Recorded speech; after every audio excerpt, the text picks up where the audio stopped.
ఇక top 1 news details. BRS working president KTR Revanth సర్కారు తీరును మరోసారి ఎండగట్టారు. 6 గ్యారంటీలంటూ అడ్డమైన హామీలు ఇచ్చినటువంటి రేవంత్ అధికారంలోకి వచ్చిన తర్వాత దారుణమైన మోసం చేశారని దుయ్యబట్టారు. కాంగ్రెస్ పార్టీ అధికారంలోకి వచ్చిన తర్వాత కొత్త పథకాలు రాకపోగా ఉన్న పథకాలు పోయాయని మండిపడ్డారు. 1 కోటి మంది మహిళలను కోటీశ్వరులు చేస్తానని మహిళలోకాన్ని వంచనకు గురి చేశారని తూర్పారపట్టారు.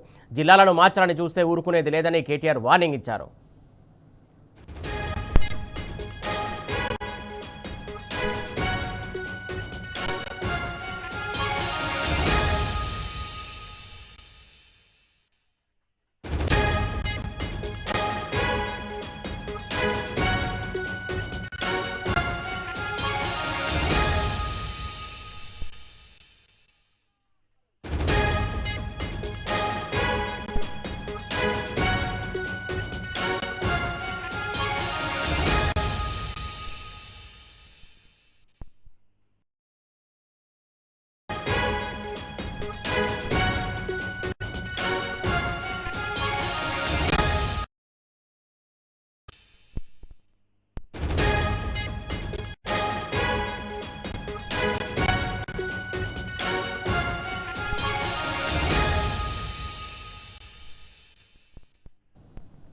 మహబూబ్నగర్ పర్యటనలో BRS working president KTR Revanth సర్కారు తీరును మరోసారి ఎండగట్టారు.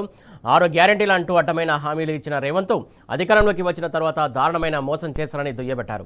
కాంగ్రెస్ పార్టీ అధికారంలోకి వచ్చిన తర్వాత కొత్త పథకాలు రాకపోగా ఉన్న పథకాలు పోయాయని మండిపడ్డారు. 1 కోటి మంది మహిళలను కోటీశ్వరులను చేస్తానని మహిళా లోకాన్ని వంచనకు గురి చేశారని తూర్పారబట్టారు.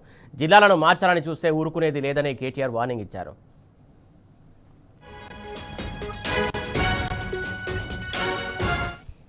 ఇక BRS working president KTR Palamuru Narayanpet జిల్లాలో పర్యటించారు. ఈ సందర్భంగా కాంగ్రెస్ ప్రభుత్వం పైన తీవ్రమైన స్థాయిలో దుయ్యబట్టారు. వాళ్ళ పథకాలకు సంబంధించి అంశాలకు సంబంధించి ప్రస్తావించారు. దీనికి సంబంధించి పూర్తి అప్డేట్స్ మా కరెస్పాండెంట్ నరేష్ అందిస్తారు. నరేష్, చెప్పండి, మొత్తానికి కేటీఆర్ టూర్ సంబంధించి అప్డేట్ ఏంటి? సురేష్, మహబూబ్ నగర్ జిల్లాలో BRS party working president KTR గారి పర్యటన పెద్ద ఎత్తున జిల్లా నలుమూలల నుంచి కూడా బీఆర్ఎస్ పార్టీ శ్రేణులు, నాయకులు, కార్యకర్తలు, అభిమానులు కేటీఆర్ గారికి ఘన స్వాగతం పలికారు. మాజీ మంత్రులు శ్రీనివాస్ గౌడ్, లక్ష్మారెడ్డి, మాజీ ఎమ్మెల్యే ఆల వెంకటేశ్వర రెడ్డి కేటీఆర్ గారి పర్యటనకు సంబంధించి పెద్ద ఎత్తున ఏర్పాటు చేశారు. జిల్లాలో ఉన్నటువంటి క్యాడర్ అంతా కూడా కదిలింది. BRS party working president KTR గారికి స్వాగతం పలికేందుకు పెద్ద ఎత్తున కూడా జిల్లా కేంద్రానికి చేరుకుంటూ జిల్లా కేంద్రం అంతా కూడా గులాబీమయమైంది. అడుగడుగునా కూడా BRS party working president KTR గారికి ఘన స్వాగతం పలికారు. దాదాపుగా 2.5 గంటల పాటు మహబూబ్ నగర్ జిల్లా కేంద్రంలో 5 కిలోమీటర్ల మేర కేటీఆర్ గారి రోడ్ షో జరిగింది. వేలాది బైకులతోటి బైక్ ర్యాలీ నిర్వహించారు. అడుగడుగునా జనాలకు అభివాదం చేస్తూ కేటీఆర్ గారి రోడ్ షో ముందుకు సాగింది. వేలాది మంది అభిమానులు, కార్యకర్తల నడుమ మహబూబ్ నగర్ పట్టణం అంతా కూడా గులాబీమయమైంది. ఎటు చూసినా కూడా కేటీఆర్ గారిని ఆసక్తిగా చూస్తూ ఆయనకు పలకరింపు చేస్తూ పట్టణ ప్రజలంతా కూడా ఆయనకు ఘన స్వాగతం పలికారు. బీఆర్ఎస్ పార్టీ శ్రేణులు కూడా పెద్ద ఎత్తున స్వాగతం పలికాయి. మొత్తం రహదారులన్నీ కూడా గులాబీ పార్టీ కార్యకర్తలతోటి, బైక్లతోటి నిండిపోయింది. దాదాపు 2.5 గంటల పాటు ఏకదాటిగా ఈ యొక్క బైక్ ర్యాలీ, రోడ్ షో జరిగింది.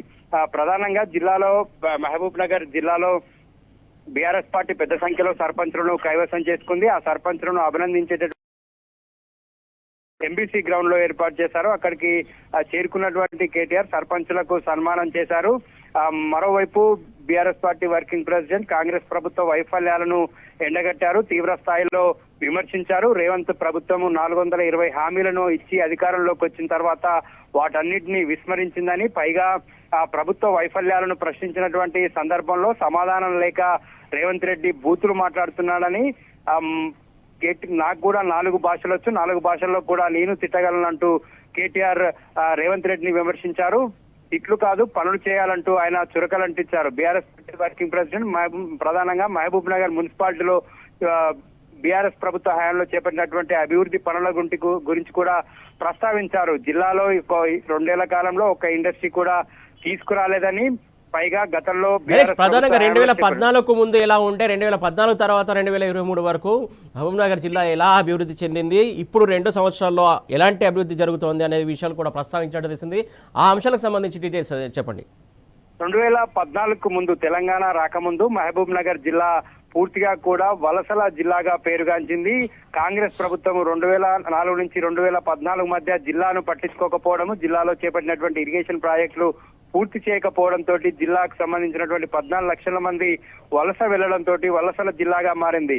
కానీ తెలంగాణ ఏర్పడిన తర్వాత బీఆర్ఎస్ ప్రభుత్వం అధికారంలోకి వచ్చిన తర్వాత మహబూబ్ నగర్ జిల్లా రూపురేఖలు మార్చడం జరిగింది. ఇదే అంశాన్ని కేటీఆర్ ప్రస్తావించారు. ప్రధానంగా 8 లక్షల ఎకరాలకు ఉమ్మడి మహబూబ్ నగర్ జిల్లా వ్యాప్తంగా సాగునీళ్లు అందించడం, పెండింగ్ ప్రాజెక్టులను రన్నింగ్ ప్రాజెక్టులుగా మార్చి చెక్ డ్యాంలు కావచ్చు, మిషన్ కాకతీయ కావచ్చు, పెండింగ్ ప్రాజెక్టులు భీమా, కోయిల్సాగర్, నెట్టంపాడు, కల్వకుర్తి వంటి పెండింగ్ ప్రాజెక్టులను కూడా పూర్తి చేసి జిల్లా రైతాంగానికి సాగునీరు అందించడంతో కాంగ్రెస్ ప్రభుత్వ హయాంలో మైగ్రేషన్ ఉంటే బీఆర్ఎస్ ప్రభుత్వ గత 10 ఏళ్ల కాలంలో ఇరిగేషన్ అనేది ఇరిగేషన్ కు చిరునామాగా పాలమూరు జిల్లా మారిందంటూ BRS party working president KTR చెప్పారు.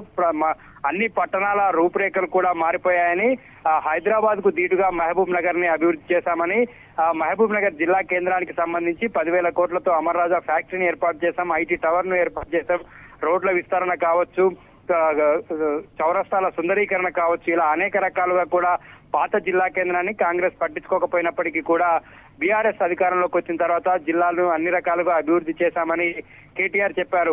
గడిచిన 2 ఏళ్ల కాలంలో మాత్రం జిల్లాలో ఎటువంటి అభివృద్ధి పనులు జరగలేదని, పైగా గత బీఆర్ఎస్ ప్రభుత్వంలో చేపట్టినటువంటి పనులన్నింటినీ కూడా పెండింగ్ లో పెట్టడం, వాటిని పూర్తి చేయకపోవడం దురుద్దేశంతో బీఆర్ఎస్ కి పేరు వస్తుందనే ఉద్దేశంతో కూడా చాలా పనులను పెండింగ్ పెట్టి 2 ఏళ్లుగా కాంగ్రెస్ పార్టీ కాలయాపన చేస్తూ ఉంది. Suresh, right, thank you Naresh.